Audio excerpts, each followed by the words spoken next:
You need to know that Rocco and I are sharing this session.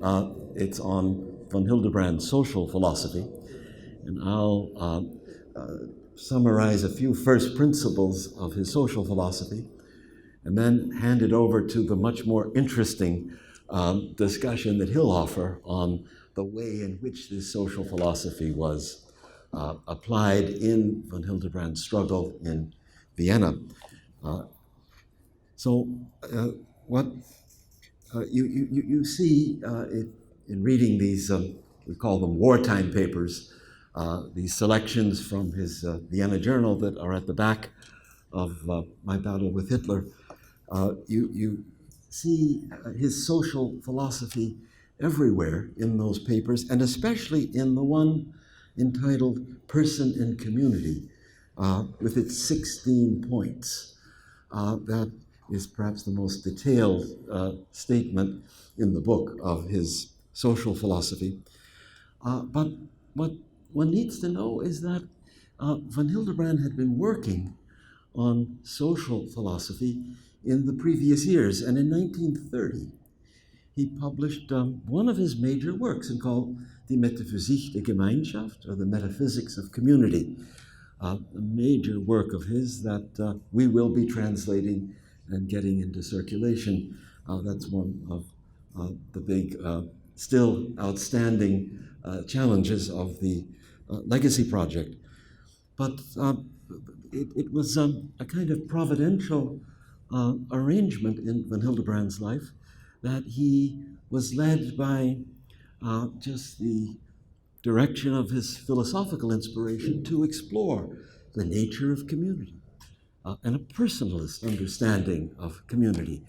And he thought that through in great detail and presented this major work of his. And then a few years later, in Vienna, where a correct understanding of community is at issue, he falls back on, he draws on that earlier work. And perhaps that essay, Person and Community, with its 16 points, is a little more elaborate than the other essays, just because it grows out of this earlier philosophical work.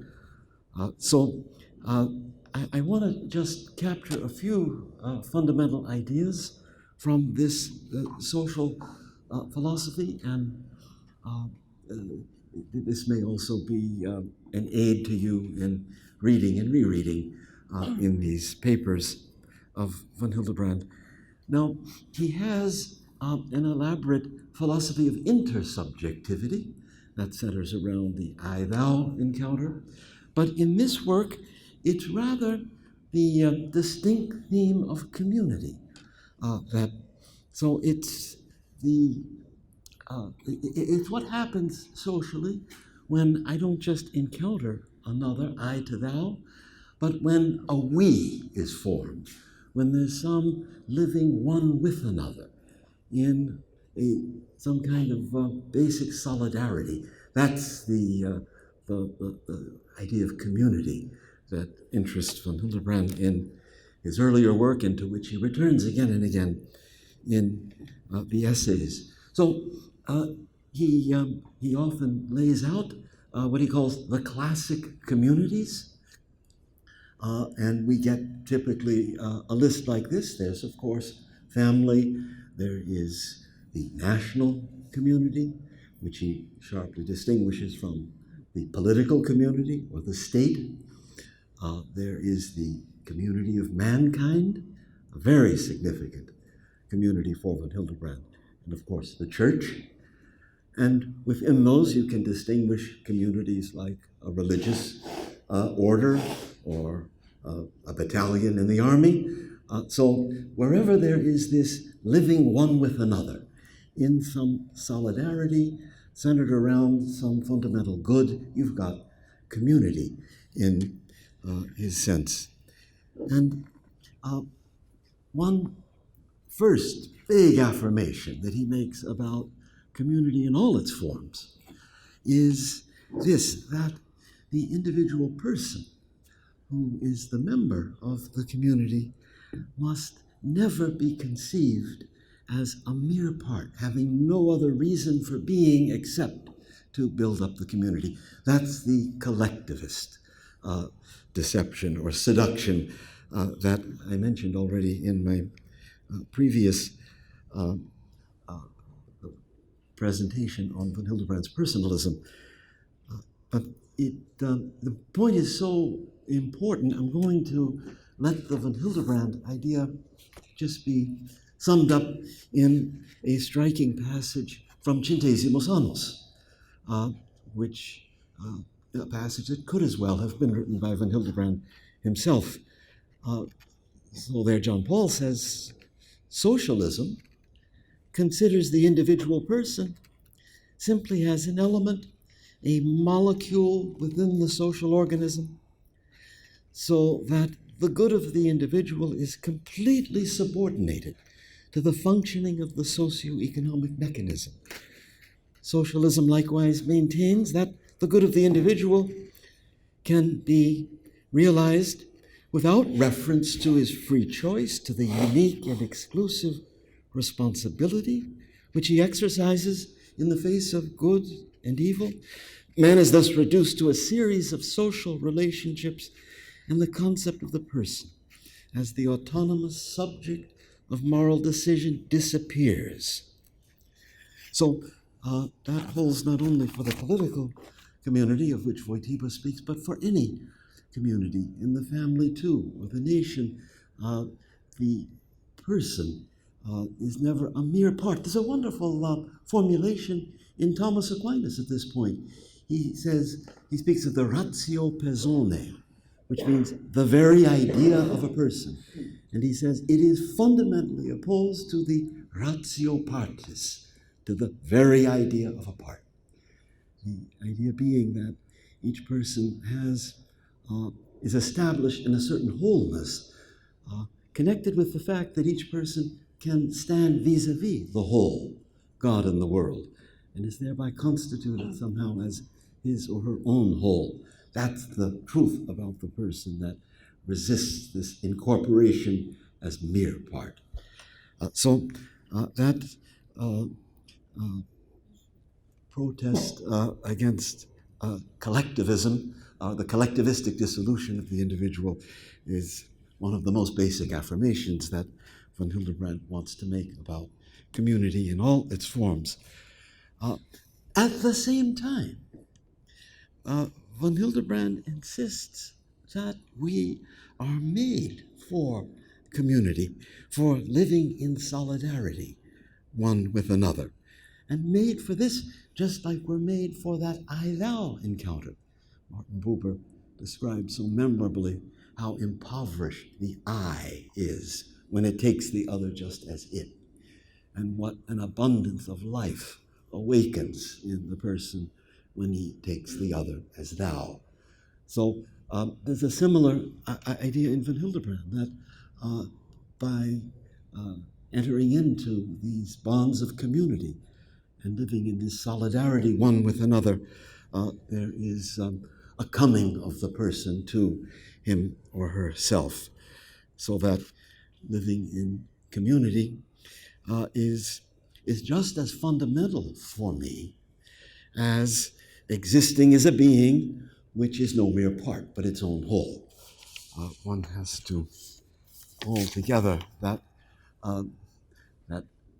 solitude of personal selfhood with this communitarian destiny of each human person. And so he is in opposition to what he repeatedly in the essays calls liberal individualism, no less than he is in opposition to collectivism. So the idea that we form community simply as a kind of defense against enemies, as a pragmatic construct, that's quite foreign to him. There's a flourishing of the person, an inner coming to oneself as person that comes from the participation in these communities. It's not just a kind of pragmatic instrument, the huddling together as community. And von Hildebrand says some very profound things against the liberal individualism. And there's one point that is easy to read over uh, in reading the essays, and I want to bring it out. It shows, you might say, just how deep this communitarian destiny of the person goes, according to von Hildebrand. He says, for liberal individualism, the human being becomes lonelier in proportion to the increasing sublimity of the realm of values to which he relates. In the depths of each person, according to liberal individualism, man is alone. From the Catholic point of view, however, the opposite is true. The higher the realm of values is, and the deeper the level in the person to which it appeals, the more does it address not only the individual, but the community as well. God is the most intimate concern of every individual human being, and at the same time, the most widely shared concern addressed to humanity as a whole. In other words, each individual responds to God out of the we. So, if I'm not mistaken, Tim, I think probably the great Kierkegaard is vulnerable to this criticism, that supreme solitude before God puts you beyond all community. And von Hildebrand wants to say, no, there is this community of mankind, the community of the church, in which the most intimate center of the person fully participates. So, in the end, one can say that von Hildebrand has a very nuanced social philosophy that is beyond all collectivism and beyond all individualism. Now, I wanted just to make a few brief comments before handing it over to Rocco about certain particular communities, because this is the basis, his statement about certain particular communities for the fundamental criticism of National Socialism that he offers. So, as I said, for von Hildebrand, all mankind forms a community, a metaphysical community. It's a unity not just in a shared species, but a unity of all human beings under God. And he used to say, it's this unity of all human beings as human beings that, and the solidarity in which they're established, that's what is celebrated there in the Ode to Joy at the end of the great symphony of Beethoven. Of course, this sense of mankind as community is a fairly recent acquisition. It requires us to abandon the old contrast between Greek and barbarian and to see among the barbarians fellow human beings. This understanding of our fellows comprising all fellow human beings, as I say, is a fairly recent development in moral consciousness. But it's very important for von Hildebrand. He has a lot to say about the community of mankind. And you see, again and again, he will say against National Socialism, it destroys the unity of the human family. That expression, again and again, is made, and that's just because the old Greek barbarian contrast is back with an ugly vengeance there in the contrast between the superior Aryans and all the substandard other human beings. So when he pleads for the unity of the human family, he's falling back on his understanding of this significant metaphysical community of all human beings. But there's something else of great importance in the discussion of particular communities, and that has to do with the ranking of particular communities. And in particular, von Hildebrand has a most interesting discussion of how the community of the family ranks in relation to the political community, the community of the state.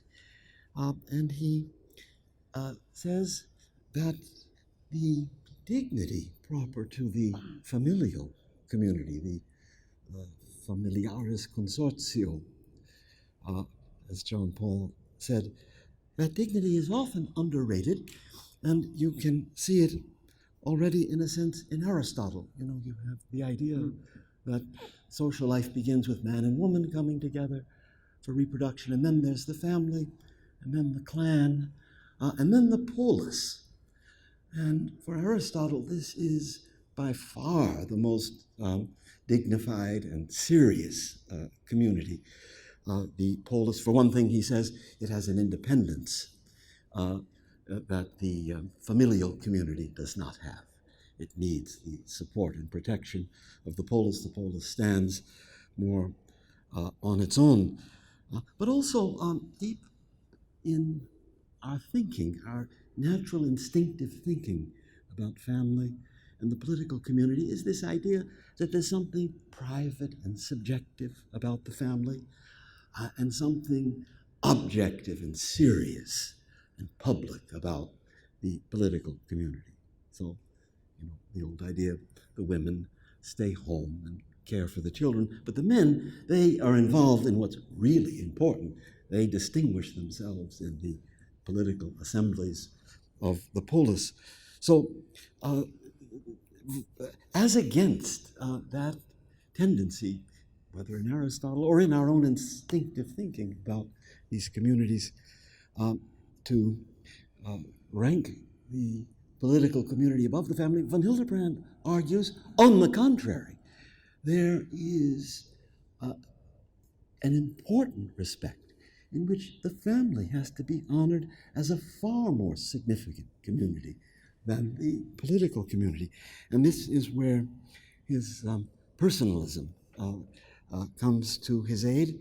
And he argues like this, that persons are more intimately present to each other in the family than in the political community. They're known as the unrepeatable persons they are in the family. But people keep more at a distance to each other in the political community. He analyzes in one fascinating passage the public interpersonal space of the political community in contrast to what he calls the more intimate interpersonal space of the family. And he argues that that public character is constituted just by a certain distance people keep to each other. That's expressed, he thinks, in the formal names we go by in the public realm, Mr., Mrs. You don't talk to your fellow family members with those social titles. That would be quite incongruous, wouldn't fit the intimacy of that familial interpersonal space. And the other point Van Hildebrand makes is not only that persons, as it were, are present in the family with a fullness and are known by name in a way which is not possible in the political community, but he makes the point that love belongs to this familial community in a way in which it does not belong to the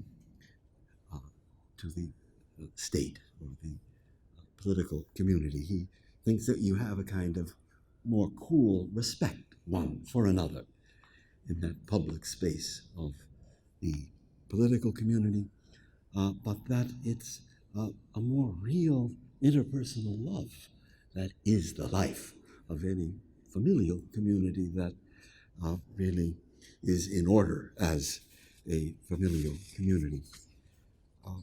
And so Van Hildebrand would quite endorse the statement that John Paul makes in Familiaris Consortio, the great apostolic letter on the family, where in paragraph 43, the Pope says, the family has a particular witness to give to the person. It has a particular witness to give against the depersonalization of our age. And that's just because of you might say, this thematicity of the unique person in the family, as von Hildebrand says, and the constitutive role of a deep interpersonal love. So, thinking along those lines, he challenges that old ranking of the polis above the household, and argues that in certain respects the ranking needs to be essentially reversed. And that, of course, was very important also for his struggle in Vienna, because it was not just the danger of the individual person being absorbed into the collectivity, but also these smaller, more intimate communities. They too were in danger of being absorbed into the state and thought to have their whole reason for being in supporting the National Socialist state. And so to vindicate, you might say, the dignity of its own proper, too, the familial community was a part of the same project whereby he affirms the dignity of each individual person as not to be taken over as part in any collectivity. So I think I will just leave it at that.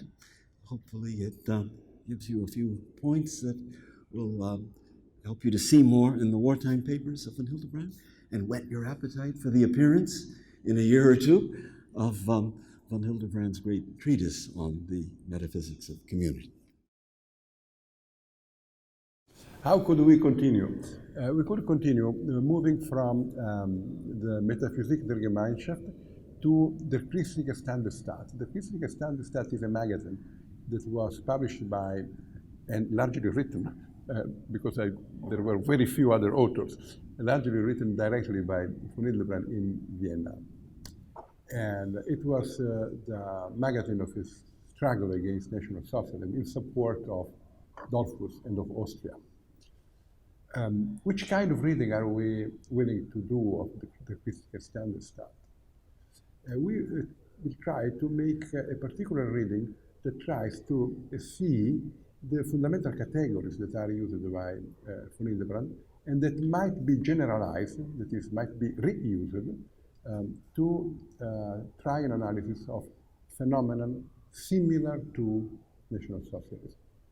In this sense, we are moving from the philosophy of community to the field of what I would call a transpolitical interpretation of modern history. That is, a kind of philosophy of history that sees that historical essences, categories like communism, national socialism, have not the same character as metaphysical essences. They have not the stability of metaphysical essences. They are not there forever.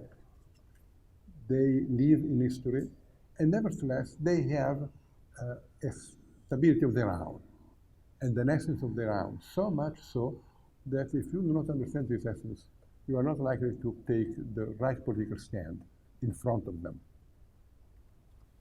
So the first issue is political essences. And I wonder whether von Hildebrand ever read much of Hegel. Even if he didn't, Hegel was in the air. And he came in touch with Hegelian concepts. And the Hegelian concepts that corresponds to our intention now is that of the objective spirit, the objective spirit of the time, or simply the spirit of the time, the Zeitgeist. Even if it did not read much of Hegel, which I suppose he didn't, but only Professor Crosby can tell for sure, I am sure that he read much of Scheler. In Scheler, you find this concept of Hegel, the Zeitgeist, in a different form, going through the idea of a sociology of culture. And there is another book that I think von Hildebrand must have read, because phenomenologists use it to read the books of one another, although I do not find it of quoted, or very often quoted in von Hildebrand. That is the book of Martin Heidegger, Sign and Sight, Being and Time, especially the first chapter, where I think it is the first chapter, now I have a doubt, but I think it is the first chapter, where Heidegger speaks about the Mansagt, what people say. Putting together all these elements and seeing the use von Hildebrand makes, this is the point that I wish to make. Each one of us lives in a world of sentiments, of feelings, and of thoughts that do not really belong to him, that are pre-given to him. We think according to categories that we find somehow pre-digested in our environment. This is not bad. We could not think if we did not take into account what our environment offers to us.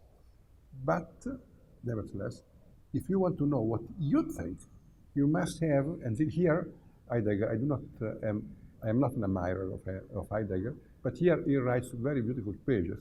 If you want to know what you think, then you need to make use of the phenomenological procedure of putting within brackets all what you have heard, all what you think you know, and come to grips with what is immediately given in your life experience. But each one of us lives in this world, and only if you go back to yourself, then you can say, well, of all what is contained in this zeitgeist, this is good, this is bad, this is mine, this is not mine. I accept this, I do not accept that. If you do not this, you do not think your time. Rather, you are thought by your time. And the real subject of history becomes not the individuality, but the spirit of the time. In Hegel, it is clear you cannot transcend the spirit of your time. You are thought by the spirit of your time. In Schiller, it is doubtful. Sometimes could be one way, sometimes could be the other way. In the Christliche Standardstaat, it is clear that through the analysis of specific historical phenomena, von Hildebrand is trying to show that you can transcend the spirit of your time. Because they lived in a time that had a spirit. We also live in a time that has a spirit. And we are very often not conscious of how much of what we think is not what really we think, but what is given to us by the spirit of the time, and we accept as if it were self-evident, and it is not. In this sense, phenomenology is a powerful instrument of human liberation. As an instrument, before you give to phenomenology any particular content, it is the way in which you can go back to yourself. Do you remember St. Augustine in Te ipsum redi? Well, phenomenology is just the method of going back to yourself. Second observation, and here I draw very much on the magnificent exposition of John Henry of yesterday. The second observation that I wish to make is that I am convinced that if I had been there with 90% of probabilities, I would have been a Nazist, and you too. It was not easy to disengage yourself from the spirit of the time that was all around you, all pervasive, all encompassing. One could set himself free only through a tremendous effort, a particular personal geniality, or better, the presence of a master who could help him and lead him. But it was natural to be, if not a Nazist, a sympathizer of Nazism. If you read the articles of von Hildebrand, this is apparent. It is in the air. And so much of that is there today. There are historical essences. Nazism is an historical essence. The historical essence is dependent upon the spirit of the time. The spirit of the time is not something that cannot be transcended. It can be transcended, but it is not easy to transcend the spirit of the time. And therefore, those who live in the spirit of the time carry, I would say, a limited responsibility. You cannot make them fully responsible for the evil they do, because it is not easy. And in some cases, if they do not happen to stand nearer to a center of resistance to the spirit of the time, if they happen not to have been given the element that allows them through a reditio in se ipsum, a coming back to themselves, to set themselves free from the spirit of the time, then they can do horrible things, having a very limited responsibility in what they do. Shall we think that all women who make abortions are fully responsible for the killing of their own children? I would not say that, because it is in the air. Now, there is a great difference between thinking that the spirit of the time exists and thinking that it cannot be transcended. If you take the so-called situationist ethics, they see very clearly the spirit of the time. And it is a tremendous defect of a large part of traditional, rather traditionalist theology, not to see the spirit of the time, not to be aware of the, not even of the existence of the spirit of the time. So-called progressive moral theology, situationalism, but they see the spirit of the time, but they think it cannot be transcended. The main issue of von Hildebrand is the spirit of the time exists and it can be transcended, but you need an intellectual operation to do that. And this is real enlightenment. The real heritage of the positive side of enlightenment, of Kant, is in this action of transcending the spirit of your time. Where transcending does not mean that you have to refuse it, all of it. It means that you have to readjust it, because the spirit of the time is never coherent. It can be formulated and reformulated. You cannot oppose to the spirit of the time a metaphysical truth. No, it does not work. And one of the problems of Catholics in politics is that very often they have the metaphysics, but not an interpretation of their time. That is, a way of reformulating the spirit of their time according to truth, according to objective truth. And here we go back to one point that I have tried to underline also before, yesterday. What is the main difference between Scheler and Bourdieu, and I think also von Hildebrand? The objective good of the person. The objective good of the person is something that goes beyond the sentiments, the feelings that are organized in the spirit of the time. It's something that has a metaphysical consistency of its own. But you must have the capacity of reorganizing the feelings, the sentiments of the time around this, the objective good of the person. Only in this way you can oppose to a wrong spirit of the time a better spirit of our time, because we are in time. This is another great truth of Heidegger. We are in time, and we cannot save ourselves if at the same time we do not save our time, or at least if we do not try at least to save our time. That is, to find the way in which our time can be lived according to truth. So it is not only an opposition of metaphysics to the spirit of the time. No. And the use of phenomenology is first to help you to go back to yourself, to make, and therefore to transcend the spirit of your time. Then to allow you, according to St. Augustine again, a reditus, a coming back to your time with a different capacity, a different insight, finding the truth of your time. And trying to create a different spirit of the time. That is, makes truth concrete, and then truth can become the object of a political struggle. If you just oppose a metaphysical truth to the spirit of your time, you're going to lose. And here I wish to, well, here there is one point on which I do not know whether I completely agree with von Hildebrand or not.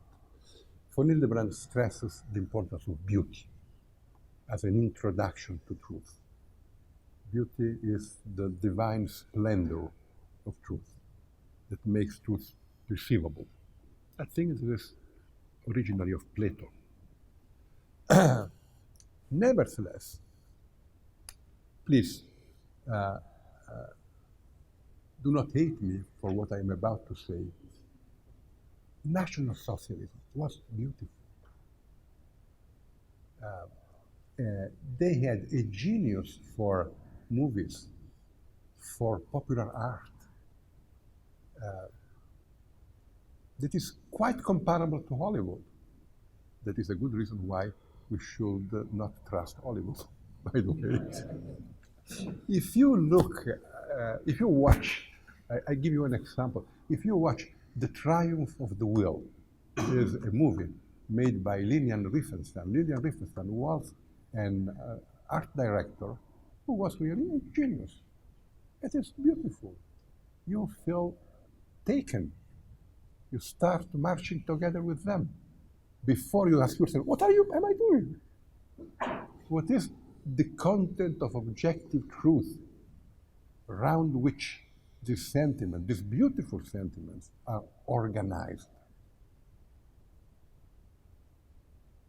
And there is beauty. And here, I think we should reflect on the relation obtaining between beauty and truth. Which kind of beauty? There is a poem of Karol Wojtyła on the Holy Land. Once he went in pilgrimage to the Holy Land, and he wrote a poem. And the poem begins with the words, że tej ziemi nie możesz powiedzieć, jesteś piękny.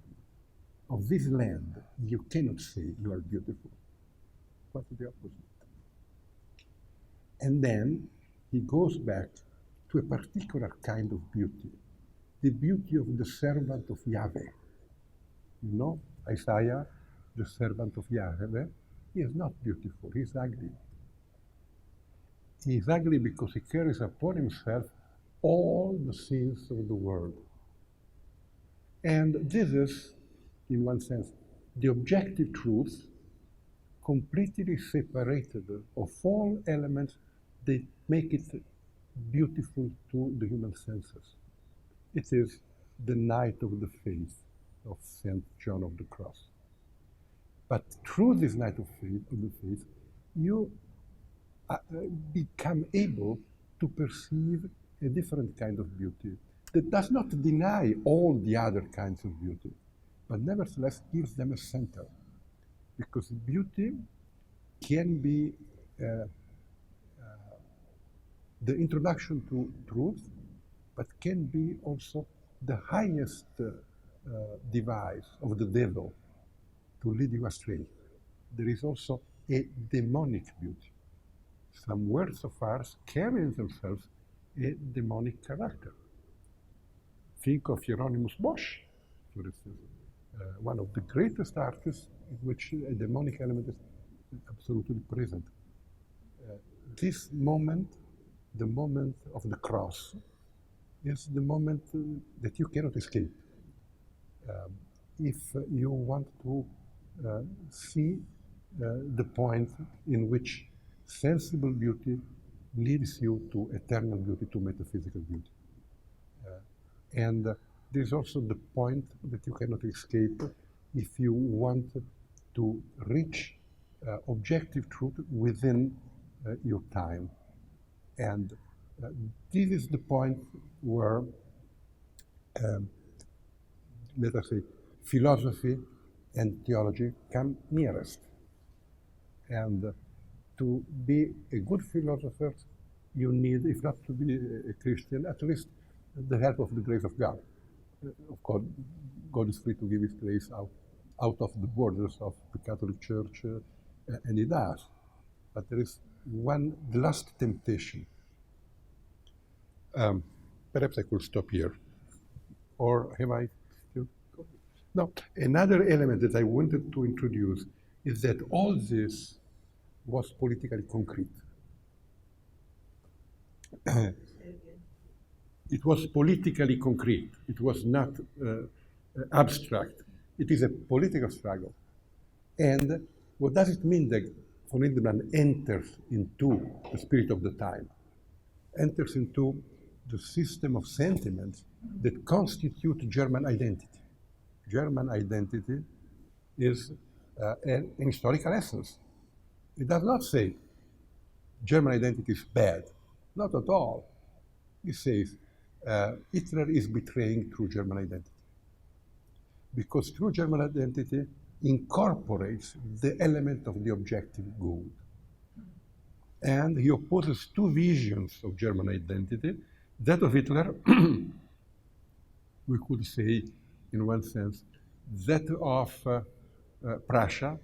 Well, Hitler, it is true, I cannot deny that, it is a pity, he was Austrian, but biographically, empirically, but he incorporates the idea of the other Germany.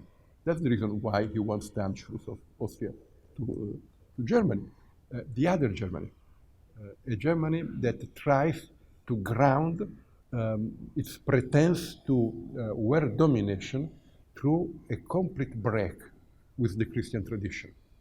Let us go back to our pagan ancestors to find there the strength, the capacity of negating mercy, the human dignity of the adversary, the capacity of affirming our power altogether against the whole world. And he opposes to this Austria. Austria is Germany, and Austrian is a German. But it's a different kind of German. It's a different vision, a different insight into the essence, the task, the mission of the German people. And the difference consists in the fact that we do not defend against the law, that is, against the objective truth, the value of feeling and sentiment. But we want feeling and sentiments to be harmoniously put in the service of objective truth. And that is the greatness of Germany, that is the great German culture, and in front of this great German culture, National Socialism is a betrayal. So you do not enter in, and when Wojtyła, not Wojtyła, von Hildebrand is uncompromising. Uncompromising does not mean against the totality of what they say, the Nazis say. It means uncompromising against the error through which they are contaminating the great and positive substance of German culture.